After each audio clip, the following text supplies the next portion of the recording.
एक तरफ भारत चीन और पाकिस्तान जैसे कायर देशों को सबक सिखाने में जुटा है, तो दूसरी तरफ वो व्यापार और क्षेत्रीय कनेक्टिविटी को बढ़ाने के लिए ईरान और उज्बेकिस्तान जैसे मजबूत देशों के साथ बैठकें भी कर रहा है। जी हां, भारत, ईरान और उज्बेकिस्तान के बीच पहली त्रिपक्षीय बैठक हुई। इस बैठक में तीनों देशों के बीच व्यापार, आवाजाही और क्षेत्रीय कनेक्टिविटी को बढ़ाने के लिए चाबहार पोर्ट के संयुक्त रूप से इस्तेमाल को लेकर चर्चा हुई। तीनों देशों के बीच इस बैठक से सबसे ज्यादा दिक्कत किसी को हुई तो वो चीन को हुई, क्योंकि चाबहार बंदरगाह चीन और पाकिस्तान की आंख की किरकिरी बन चुका है। मसलन चीन हर बार इस कोशिश में लगा रहता है कि वो किसी भी तरह भारत को दरकिनार कर ईरान के साथ ये साझेदारी कर पाए, क्योंकि भारत की अफगानिस्तान के रास्ते चाबहार तक पहुंच उसके सीपेक परियोजना को बर्बाद कर सकती है। लेकिन न ये हो सका और ना ही ये हो पाएगा।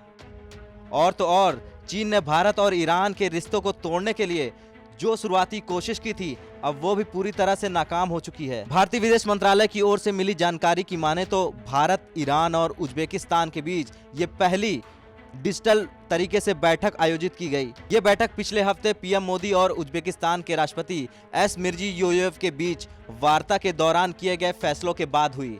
विदेश मंत्रालय ने एक बयान में कहा, बैठक के दौरान व्यापार और पारगमन उद्देश्यों और क्षेत्रीय संपर्क बढ़ाने के लिए चाबहार बंदरगाह के संयुक्त उपयोग की चर्चा की गई।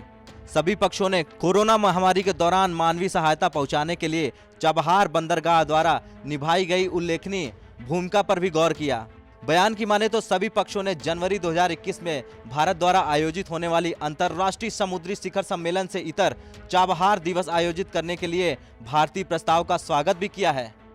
भारत के नौवहन सचिव संजीव रंजन, उज्बेकिस्तान के परिवहन उप मंत्री डी देहकानोव, ईरान के उप परिवहन मंत्री शाहराम अदम निजाद ने त्रिपक्षीय बैठक की संयुक्त रूप से अध्यक्षता की। इसके अलावा international north south transport corridor Bharat, Iran, Afghanistan, Armenia, Azerbaijan, रूस, मध्य एशिया और यूरोप के बीच माल ढुलाई के लिए जहां रेल और सड़क मार्ग का 7,200 किलोमीटर लंबा नेटवर्क है। भारत इस नॉर्थ साउथ कॉरिडोर में भागीदार है और इसमें चाबहार एक मुख्य बिंदु है। इस लिहाज से भारत के लिए चाबहार अहम हो जाता है। चाबहार बंदरगाह को भारत, ईरान और अफगानिस्तान संयुक्त रूप से विकसित कर रहा है। इस परियोजना को तीनों देशों के मध्य एशियाई देशों के साथ व्यापार के सुनहरे अवसरों के लिए प्रवेश द्वार माना जा रहा है। फिलहाल अब जब चाबहार बंदरगाह पर भारत, ईरान और उज्बेकिस्तान साथ आ गए हैं, तो अब चाबहार बंदरगाह पहुंचने के लिए भारत को पाकिस्तान जाने की जरूरत नहीं पड़ेगी। ब्यूरो रिपोर्ट, भारत तक।